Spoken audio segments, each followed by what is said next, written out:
Ready?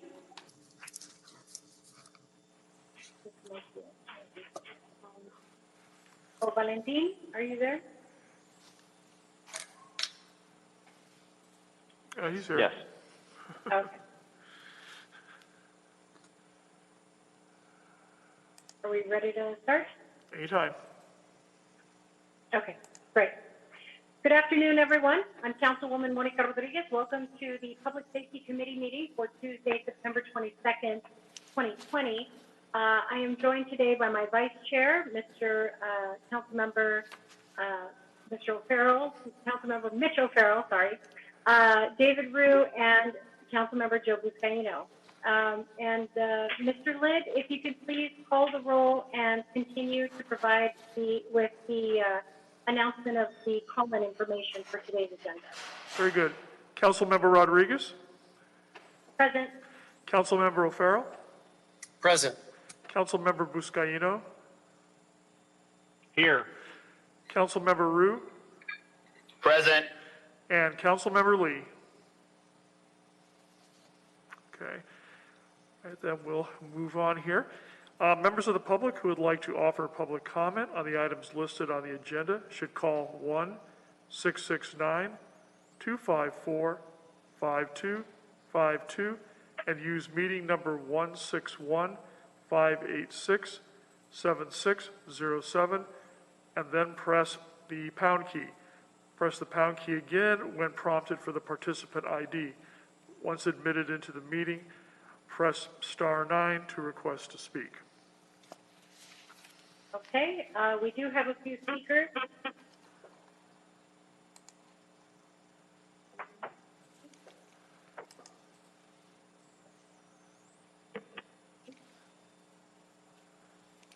Caller with the last 4 digits, 1108. Please select *6 to unmute yourself. Okay, can you hear me? Yeah, hi, speaker. We are taking up our first item for public comment. Can you please state your name and which items you'd like to comment on? Yeah, hi, Daniel Gus. I just want to comment on general, please. Okay, you have 1 minute and go. Okay, great. Two very important stories are out right now. One is by a writer at knockla.com. It's talking about abuse of LAPD officers alleged against an officer by the name of Joshua Niss. If true, this is not only abuse of an animal, it is abuse of a law enforcement officer or officers, because I understand he has more than one LAPD officer in his care. And if he is trading the services of LAPD canine officers for reduced rent or income, it's also income tax evasion. These dogs need to be removed from him immediately, pending further review, and you should initiate an immediate review of every living condition of all LAPD canine officers. That story is out today on knockla.com, and I'll be following up on that. I have a new article in City Watch LA today in which I address...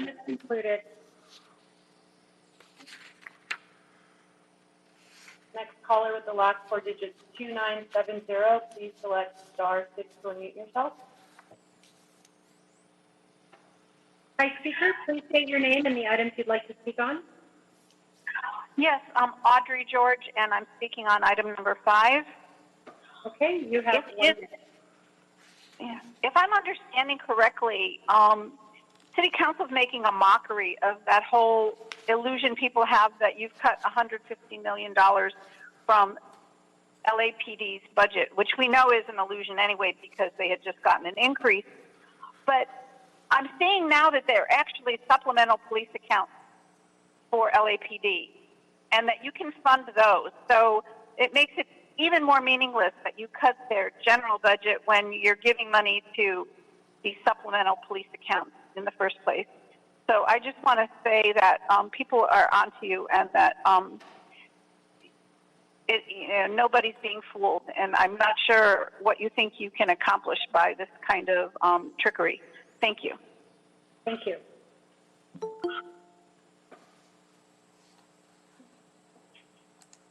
Next speaker with the last four digits, 7384. Please select star 6 and unmute yourself. Good afternoon, speaker. Hi. Please state your name and the items you'd like to speak on. Hi, this is Beverly Kenworthy from the California Apartment Association, and I'd like to speak on item number 10. Go ahead. So thank you for taking my call. We were a little surprised to see this on the agenda since there was a pretty robust discussion about this item in December of 2018. Our association supported the seismic retrofit ordinances, and we worked very hard on those. They took a very, very long time. We're just have some concerns about this particular proposal because we believe that not all of these buildings are the same. They're very different. We know that the building in West LA that caught fire has had a number of previous issues, and we haven't seen that report yet. So, we'd like to be part of discussions about moving forward and talking about the uniquenesses of these buildings as well as just the general feasibility of it. It's a really big undertaking. So, if any action is taken, we hope that the council members realize that and include us in this process. Thank you. Thank you so much.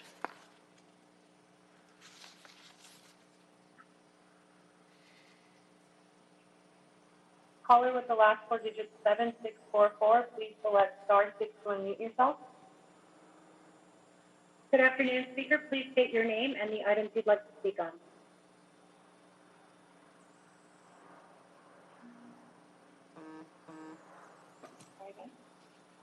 Speaker, please state your name and the items you'd like to speak on.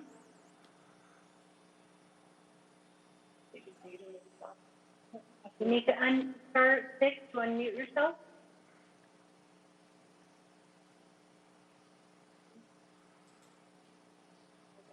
Okay, try one more time.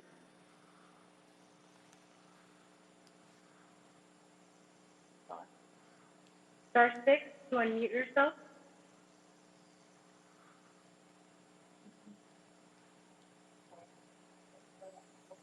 Okay, think we having trouble?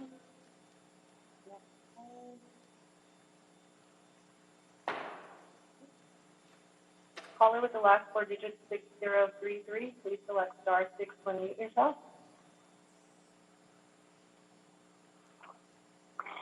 Good afternoon. Hi, my name is Todd Golden. Hello. Hi, what my item name is did you Todd like to Golden. speak on? Item number 10, please. Okay, go ahead. Thank you. So my name is Todd Golden. I'm the business manager for Sprinkler Fitters Local 709.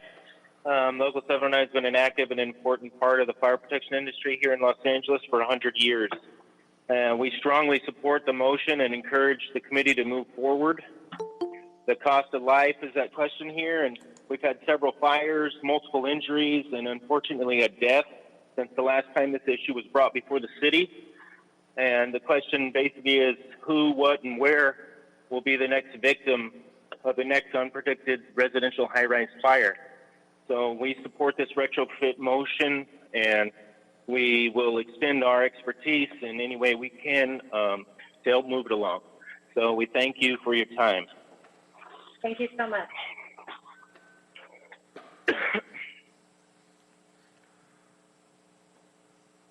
Caller with the last four digits, 1422. Please select star 6 to unmute yourself.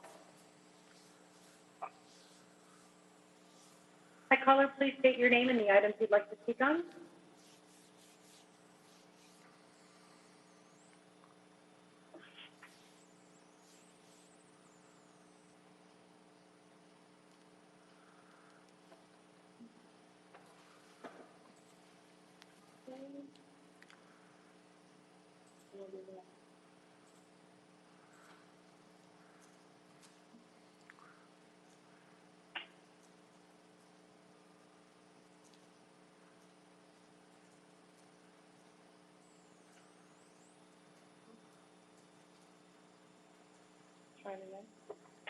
Hi, caller.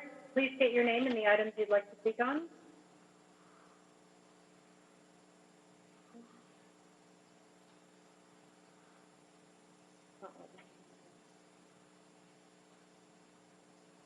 Sorry, guys. Hold on one second. We're having some technical issues.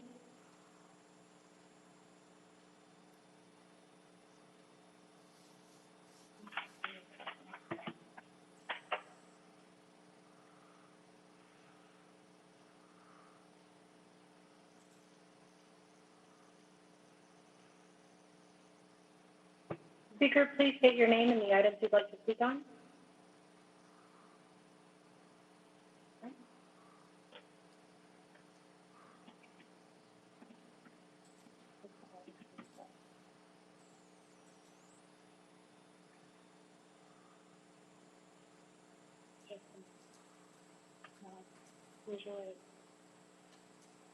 Hello? Hi. Can you please state your name and the item you'd like to speak on? Yes, this is Elise Jolo. I'm calling on behalf of Park La Brea, and I'd like to speak on item number 10. Go ahead. Thank you for allowing me to speak today.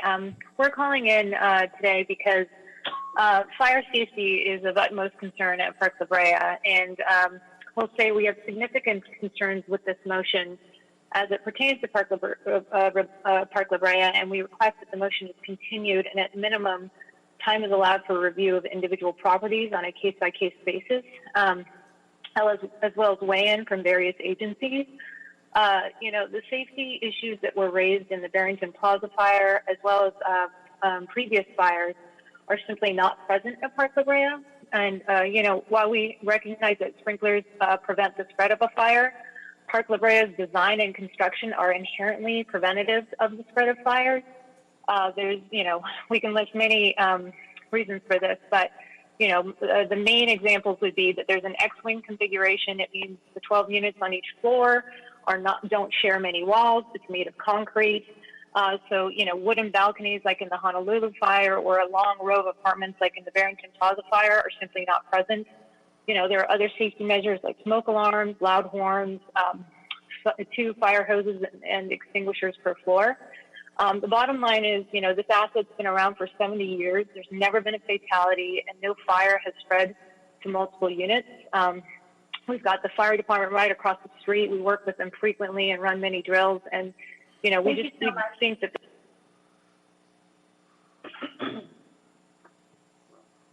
Caller with the last 4 digits 7644. Please select star 6 to unmute yourself. Hi, please state your name and the items you'd like to speak on. My name is Patrick Murphy. I want to speak on a general public comment as well as number 10. Okay, you have 2 minutes and you may start. Hello, honorable council members. I have worked as a building engineer for over 30 years. I'm responsible for operations and maintenance regarding every aspect of the building infrastructure and high-rises. I'm a member of a labor organization, and I was the chief instructor for the union's training facility in Los Angeles. I taught fire pump certification testing preparation courses to our members. Occupant safety and secondarily infrastructure is our protection is our primary goal. Having fire sprinklers mandated in all high-rise is absolutely necessary because knowing we have fire sprinklers to rely on allows us to focus on occupant evacuations and safety of the public. In addition, it allows us to meet the fire department personnel and guide them safely to the fire in our high-rises. If a building does not have fire sprinklers, human life is at risk. Case in point, Douglas Emmett-owned building in West LA at the Barrington Plaza, in a matter of 75 months, has had 2 major fires, one in October 2013 and most recently in 2020. We watched in horror that day as flames were shooting out of the building, one person clinging and hanging on a 3-inch ledge 6 stories up, rescued by a ladder truck, and countless others being airlifted by helicopters to safety.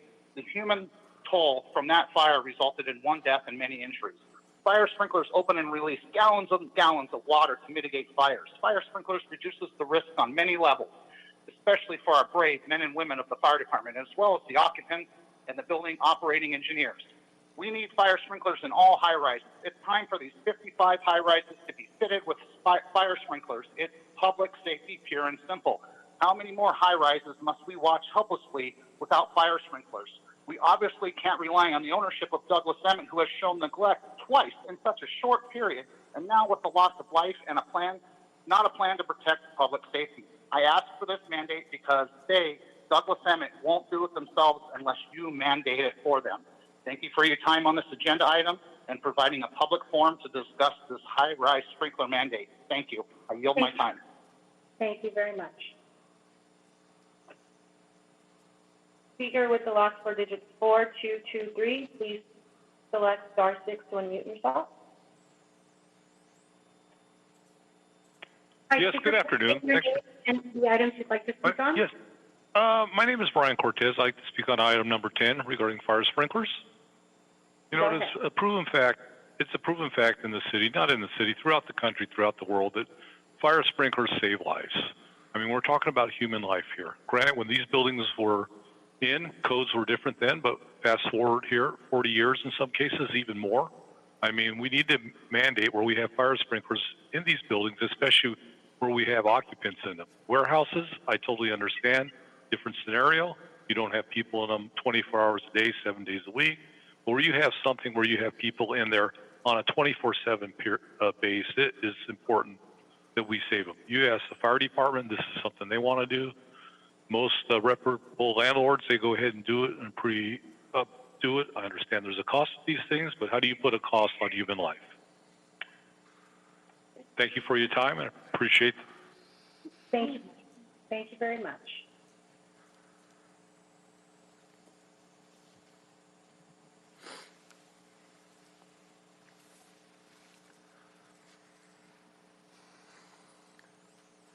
Caller with the last 4 digits, 4222. Please select *6 to unmute yourself.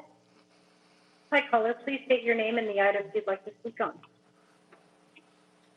Hello, this is Chris Hannon, and I'm a council representative for the Los Angeles Orange County's Building and Construction Trades Council.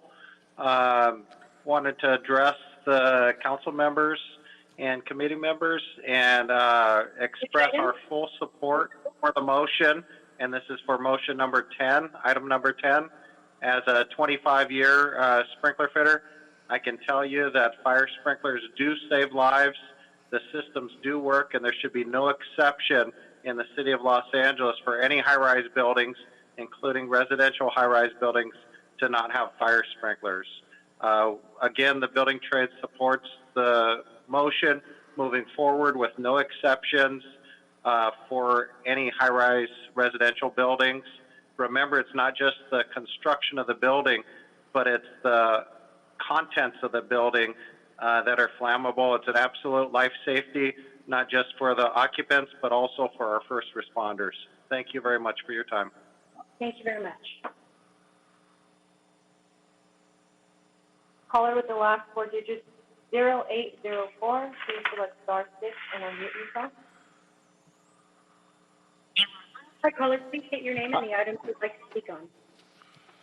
Name's Michael Garza. I like to be on item 10, residential sprinkler retrofit. Okay, thank you very much. Go ahead. You have 1 minute. I'm a chief engineer in downtown Los Angeles high-rise, and I just want to speak for sprinkler retrofits. This is something that is a must for life and safety. I mean, you have detection in the building. That's one thing. That could also yield to human error. There also needs to be suppression. I've also worked in fire service for 18 years before doing building engineering, and I also was certified for Regulation 4 testing fire sprinklers. This is a must for all high-rise, even one life lost because of the sprinklers not in the building is very important. I understand detection, like the lady was saying, but sprinklers are a must.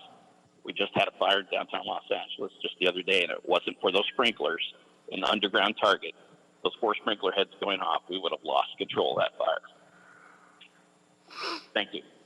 Thank you very much.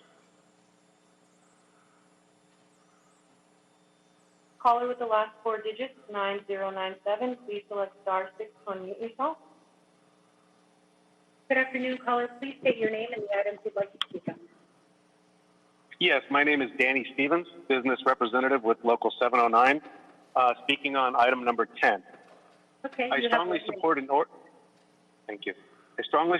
ordinance to require the retrofit of all previously exempt non-sprinklered residential high-rise buildings to conform to current fire code requirements for retrofitted high-rise buildings in the city of Los Angeles. And I agree with the conclusion of the Los Angeles Fire Department report to the Board of Fire Commissions dated September 5th, 2017, file number 17-100, that states the mission of the Los Angeles Fire Department is to preserve life and property by reprioritizing and conducting timely fire life safety inspections. Fire sprinkler systems have proven to save lives and reduce property damage. The LAFD will continue to provide leadership, direction, support, and research toward a citywide ordinance to retrofit the remaining 55 residential high-rise buildings with fire sprinkler systems. I urge this committee to approve the motion and pass it on. I'd like to also say that at the end of the report on the high-rise fire for the First Interstate building, there were 450 non-sprinklered high-rise buildings in the city of Los Angeles. And for some reason, obviously special interest, these 50. Thank you, caller. Caller with the last four digits, 5572, please select star 6 to unmute yourself. Caller, please state your name and the items you'd like to speak on.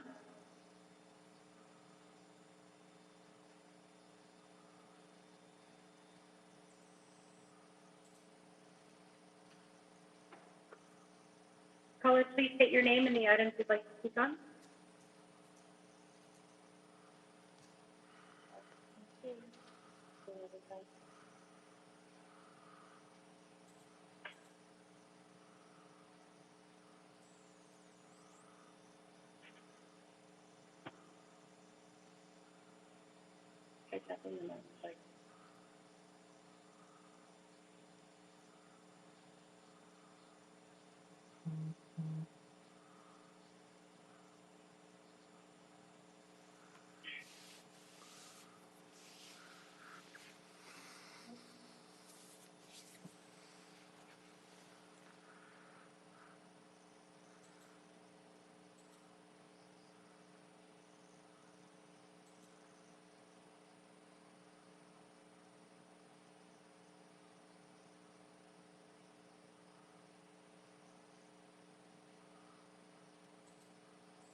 What she... I can't hear her.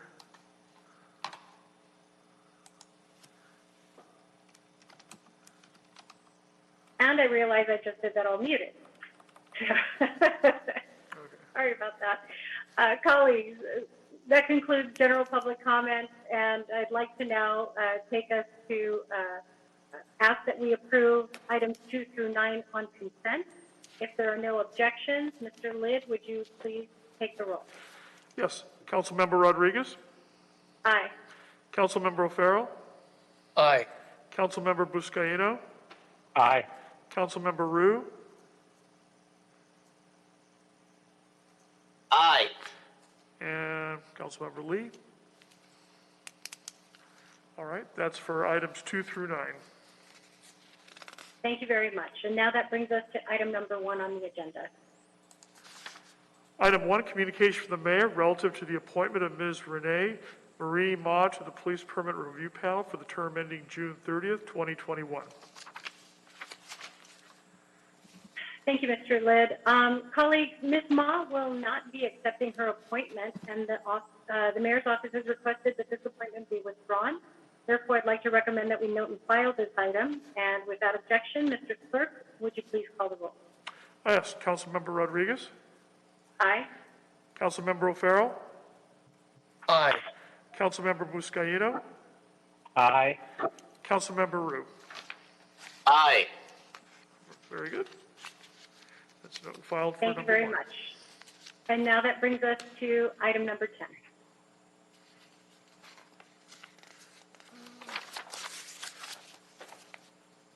Item 10, motion Blumenfield, Koretz, Bonin, Rodriguez relative to requiring the retrofit of all previously exempt non-sprinklered residential high-rise buildings to conform to current fire code requirements for retrofitted high-rise buildings in the city of Los Angeles. Thank you, Mr. Clerk. Colleagues, the item before us is an important fire life safety matter. And I want to thank Mr. Bonin and my colleagues who have all been part of this motion, reintroducing this item for reconsideration to this committee. As was mentioned, it has been brought to this committee previously.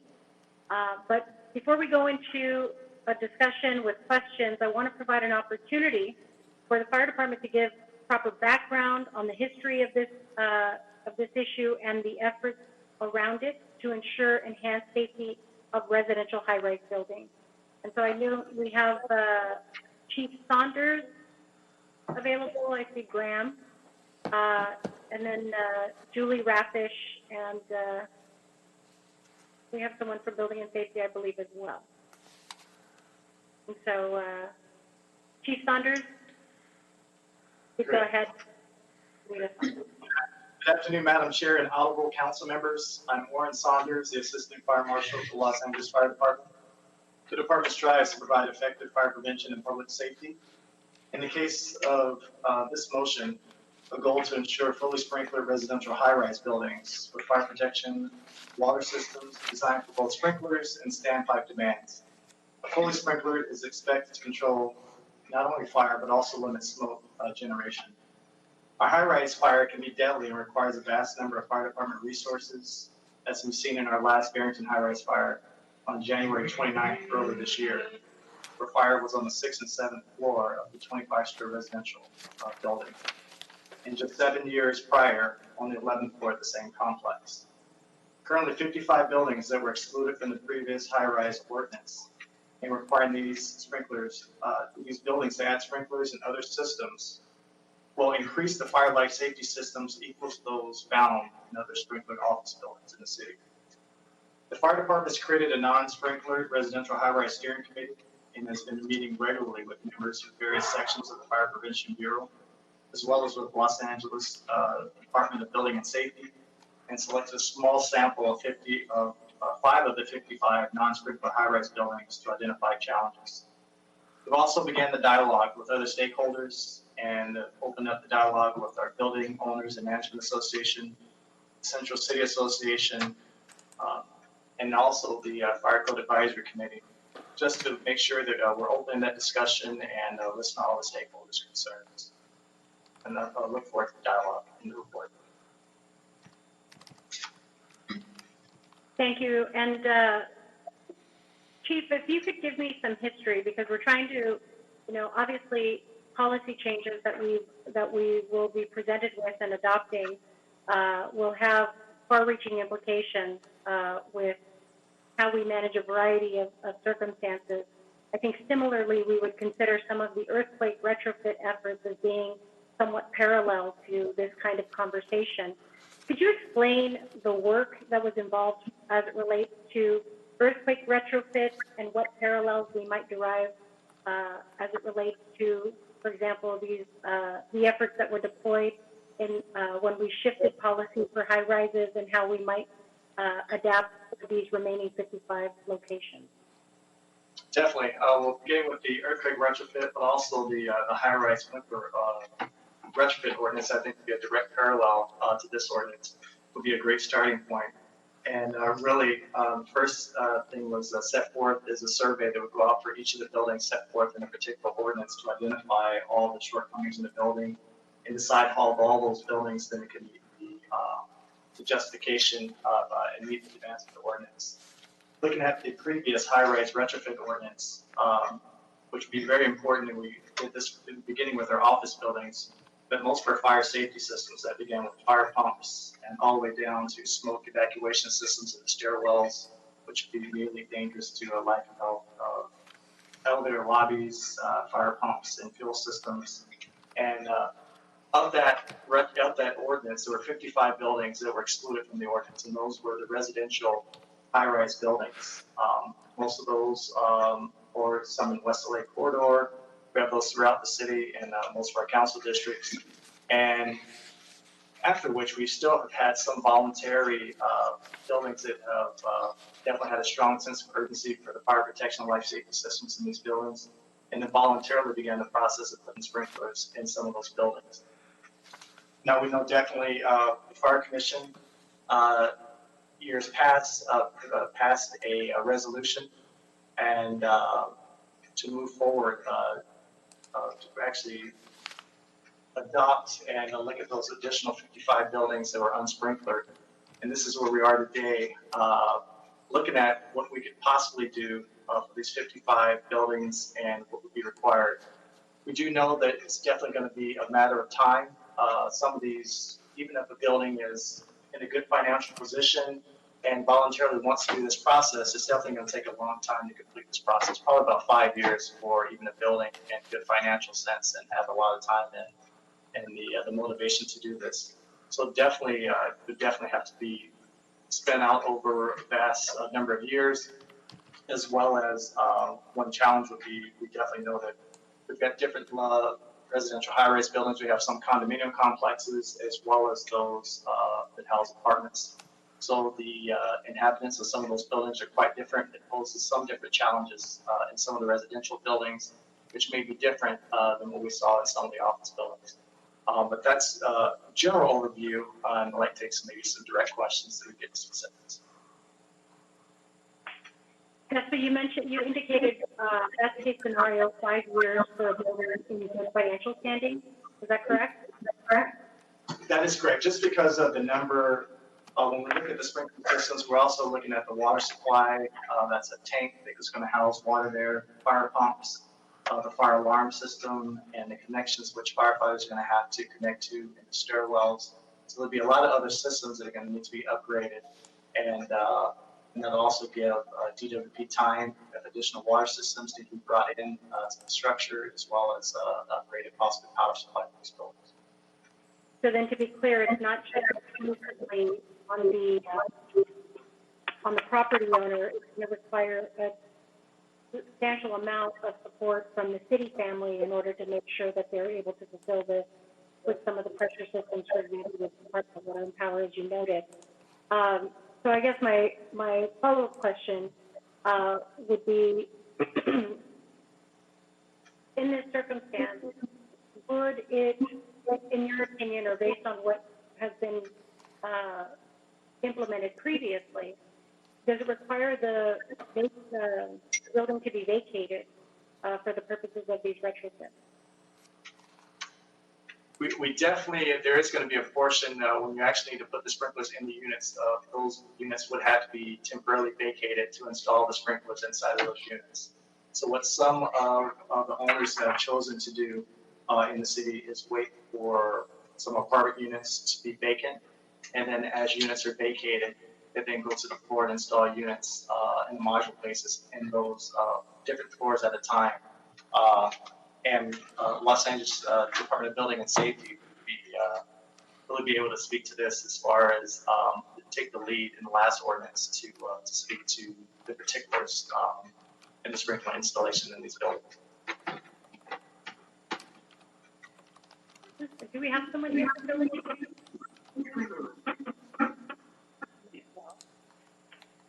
Yes, hi, my name is Adel Saladin. I'm the chief of the mechanical division with the Los Angeles Department of Building and Safety.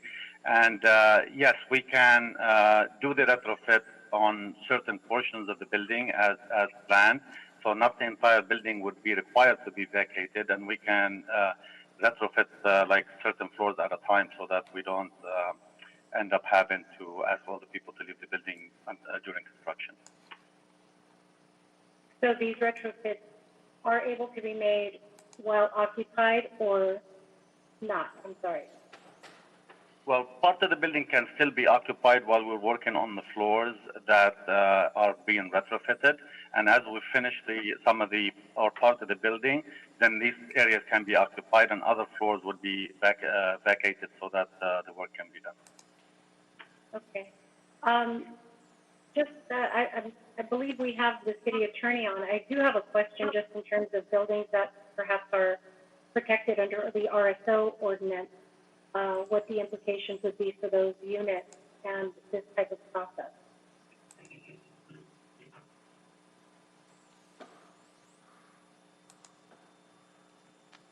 Julie on? Madam Chair, this is Deborah Gonzalez in the City Attorney's Office. Can she be unmuted by the clerk? Huh? Sure. I don't have any control over that. No, we don't have, she should be able to unmute herself. Should be able to unmute herself.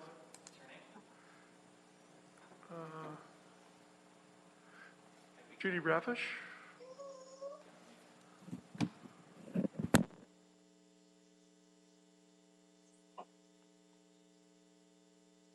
I believe she was trying to listen on the phone and she said that she... So she called in? Yes. She's showing unmuted according to our system, so I don't know. I don't. Okay. She should be able to. Maybe she should try *6 to unmute herself. Yes, Madam Chair, can you hear me? We can hear you now. Hold on. Very good. One moment. Let me mute myself on the computer. Okay. Yes, this is Assistant City Attorney Julie Raffish, and I did hear your question. Unfortunately, I do not have an answer today because I am not one of the attorneys that advises on the RSOs, but we can certainly get more information from it for you on that. Okay, thank you so much. Colleagues, I want to go ahead and allow for an opportunity. I see Mr. O'Farrell has a question. Go ahead. Thank you, Madam Chair, and thank you, Chief Everett and LAFD colleagues for this report. Questions I have, so in the you mentioned other safety measures that many of the 55 buildings already have in place.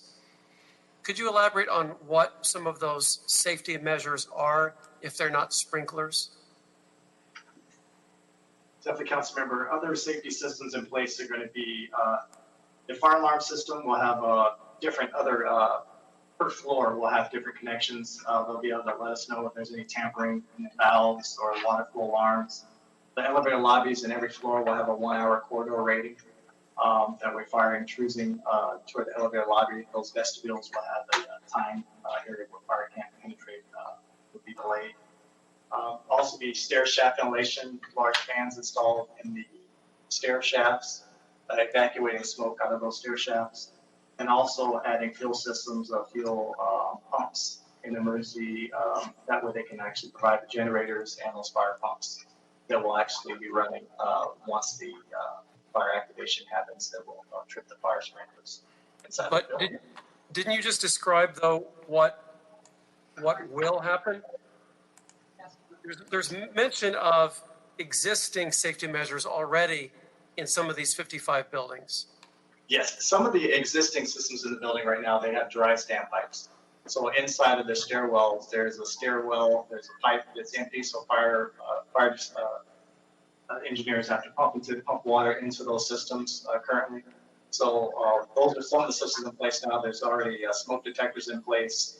There's doors that should be pulling doors that actually automatically close in these when the alarms are activated. So these are some of the safety systems that are in place right now in the unsprinkled high-rise buildings. And then additional measures would happen if we pass an ordinance to increase that. Thank you. And have you done a report on what actually caused the fire at the Barrington Apartments back in January? What was the cause?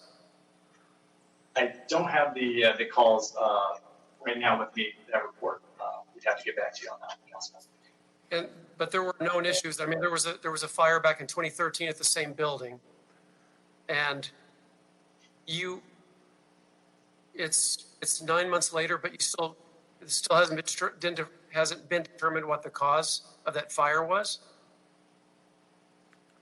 So, council member, this is Chief Everett serving as the chief of staff. I've reached out to our arson counterterrorism section to determine where they are with the investigation. All I have for that structure is that the cause was accidental, but I don't have the cause determination of what it was specifically, but we can certainly get back to you on that. I think it'd be important, and it would certainly inform the conversation. I mean, I heard some of the callers, and a case is definitely being made that it's unfair to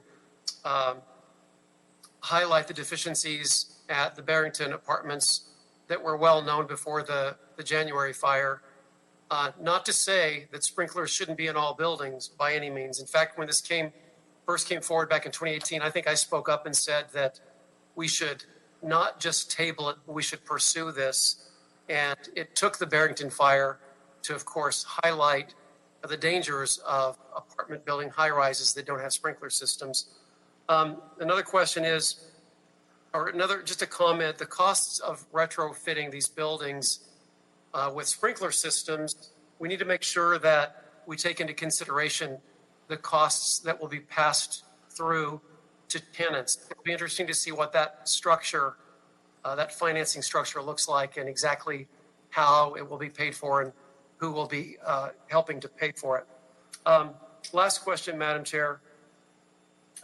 What are some of the legitimate distinctions of construction types as they relate to imposing these requirements? We had the caller from Park La Brea who talked about the very different construction type at the towers there compared to the Barrington high-rise where the fire was. Can the fire department elaborate on that issue? Clearly, one size doesn't fit all, but the bottom line is these high-rises are not in modern compliance with sprinkler systems. Is there any detail that you could shed light on as it relates to that issue? Councilman, I think it's going to be best directed to building and safety. You can speak that directly to that. Great. Yeah, and this is Adele Saladin, and I'm sorry, I apologize. I don't have that information. We have building plan check engineers that would be more able to answer that question, but I come from the mechanical side. I'm a mechanical engineer, but I can definitely get the answers for you and forward it. It would seem to me that this is where priority weighs in, right? So if there are buildings that are just out and out dangerous, the fire department or building and safety visits them and says, okay, this is a dangerous situation in the immediate. They would go to reason that those are the buildings that need to be retrofitted first with a higher priority, and if there's some sort of grading system. So I just wanted to throw that out there for comment, that it could be approached in order of priority based on your expertise as it relates to public safety. Thank you. Thank you, Mr. O'Farrell. Mr. Rue. Thank you, Madam Chair. And actually, thank you, Councilmember O'Farrell, for bringing those questions up. Those are very similar questions that I had. And, you know, this is something that 2 years ago that myself and Councilman Koretz introduced this motion on, and I'm glad that my colleagues have brought this up again. So in that report back, as Councilmember Mitchell Farrell just asked about, yeah, if you could specifically address the concrete structures versus the non-concrete structures. So, and I think that was one of the callers talked about. So if there is a difference in those buildings, that would be really good to know. And earlier, I believe it was the council, Madam Chair, who asked the question about RSOs. I just wanted to add on to that. Is it safe to assume that all of the buildings under questions are rent stabilized? Or I know you said you can't answer that, but do you have any rough idea?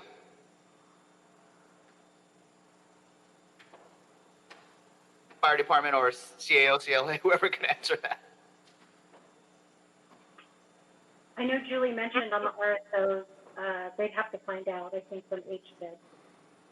Okay. Yeah. So that would be very good to know. And, you know, I can't recall. I think it was the first report that came back about 1.5 years ago where it talked about the cost per unit for retrofitting will be about approximately $6,000. My first question is it still the same? And also, what variables exist that could shift the cost of these retrofits higher or lower, the per unit cost, than the previous report or now? Councilman, I think we'll definitely probably need to have some assistance from the CLA to really dig deep into the details to work to get that. I'm not sure if the $6,000 would be a broad estimate, or I'm not sure what's a direct cost, but I think we probably definitely need some good analysis done to get an accurate figure. Okay. Then another question. Are these retrofits typically done while the tenant is on site, or do tenants typically have to relocate while they're being done?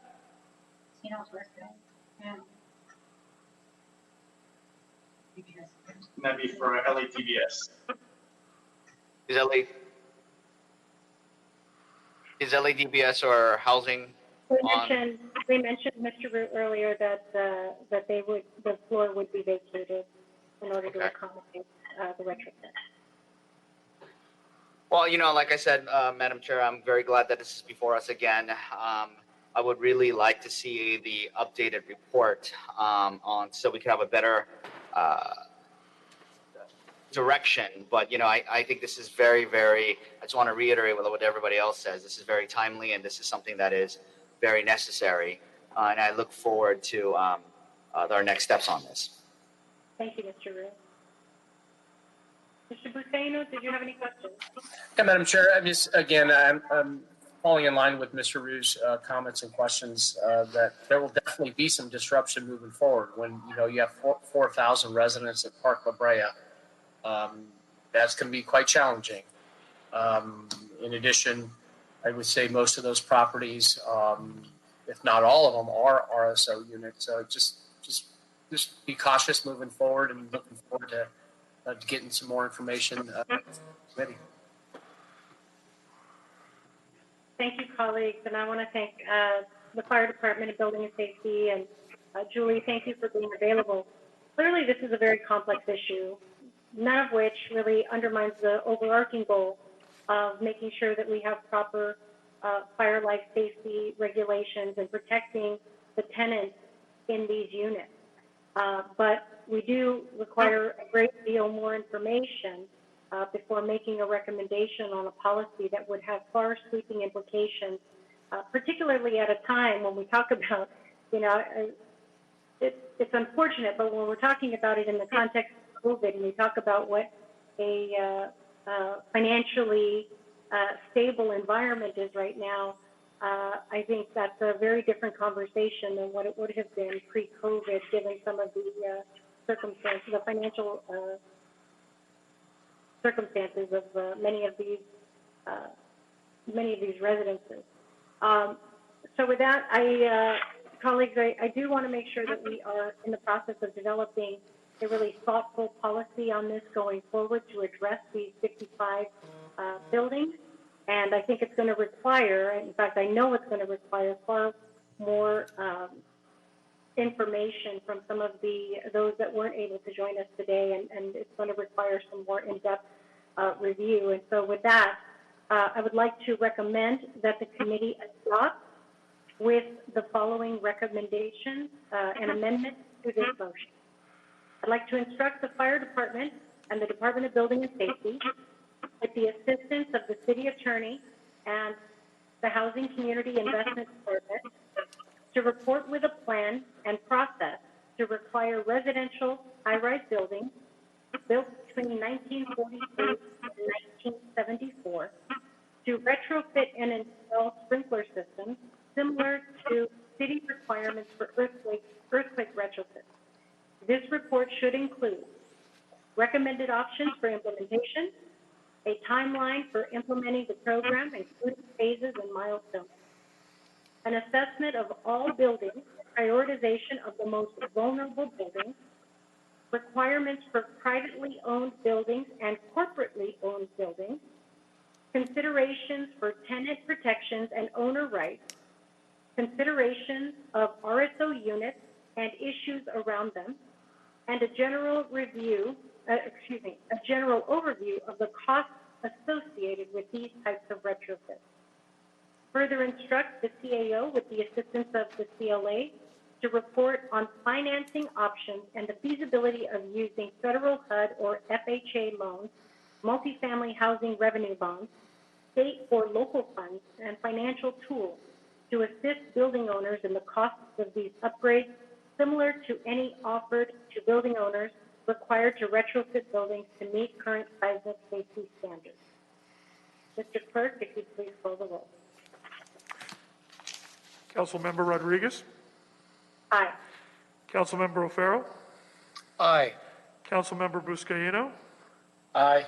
Councilmember Rue? Yep.